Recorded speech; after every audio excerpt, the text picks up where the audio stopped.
There's a tomb in the Valley of the Kings that honestly doesn't make sense. Like, it's not empty, it's not destroyed, it's just unfinished.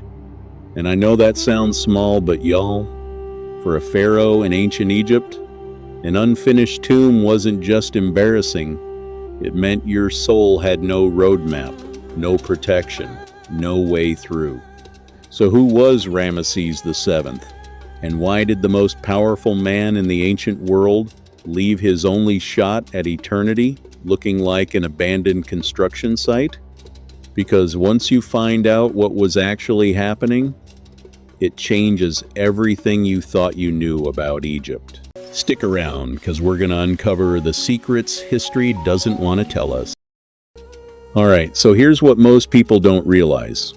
By the time Ramesses VII took the throne around 1136 BC, Egypt had already burned through 6 pharaohs with that same name. 6. And each one inherited a little less than the guy before him. Like, imagine taking over a family business, except every generation quietly sold off pieces of it, and nobody told you until it was your problem.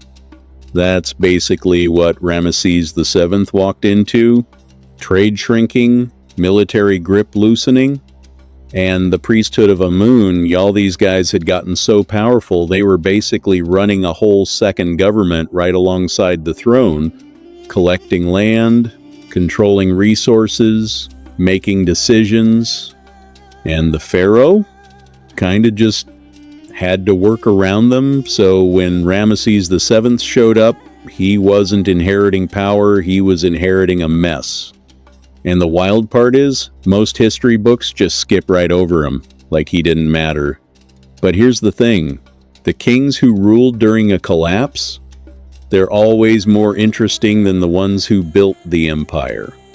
So when archaeologists properly documented his tomb, KV1 they call it honestly, the first thing that hits you is the location. It's right near the entrance of the Valley of the Kings. Like, front row? And that matters because the deeper tombs, those were for pharaohs with time, resources, ambition. You got a tomb near the entrance when you needed something fast. Inside, the whole thing runs about 83 feet. That's it. Ramesses II goes even deeper than that. But okay, so here's what really gets me. It's not even the size. It's the walls. You walk through and there are carvings that just stop. Painted scenes started and never touched again. Sacred texts that cut off mid-sentence like someone got a phone call and never came back. And the burial chamber itself, the most sacred space in any royal tomb, looks rushed, functional, like someone just said, look, get it done, we don't have time. And when you're standing in there, looking at those incomplete walls, you can feel something went seriously wrong. Okay, so now here's where it gets genuinely uncomfortable. Ancient papyrus records, like actual documents that survived thousands of years, show that during this exact period, grain prices had gone up 8 times. 8 times. Not doubled, not tripled, not 8. So basic food, the stuff regular people needed to survive, was basically unreachable. And the workers, the guys physically carving those tomb walls every single day, they stopped showing up. Not because they were lazy, because they hadn't been paid in weeks. And I mean low-key, those strikes are actually the earliest recorded labor strikes in all of human history. Right here. This era. Wild, right? But here's where it gets dark. Those same years saw organized tomb robbery networks running at a scale Egypt had never seen before. And I don't mean random thieves stumbling through the desert. I mean insiders, tomb workers, local officials, people who literally had the maps, knew the layouts, knew exactly which walls hid which chambers, Court records from just one pharaoh later document the actual trials, the confessions, the names, and those networks didn't just appear overnight.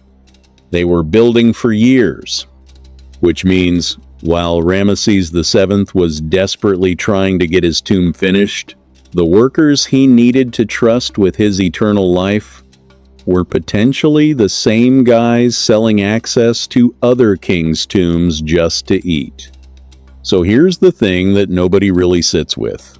The easy answer is, yeah, he died before it was done. 7-year reign. Not enough time. Sure, but that's not actually the mystery. Because in Egyptian culture, when a pharaoh died unexpectedly, there were systems, protocols.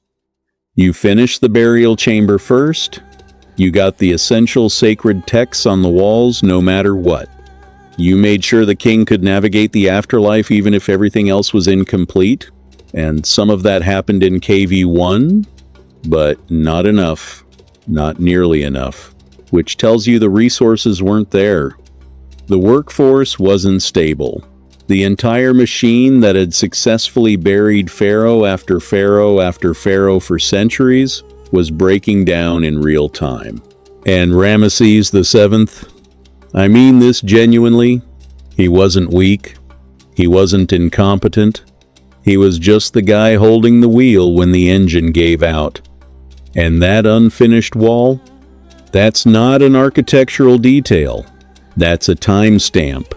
The exact moment Egypt stopped being able to take care of its own kings. Like, think about that. 3,000 years of civilization. And it shows up as a half-painted wall in a small tomb near the entrance of a valley. Follow us, because every tomb in that valley is hiding something, and we're going through every single one.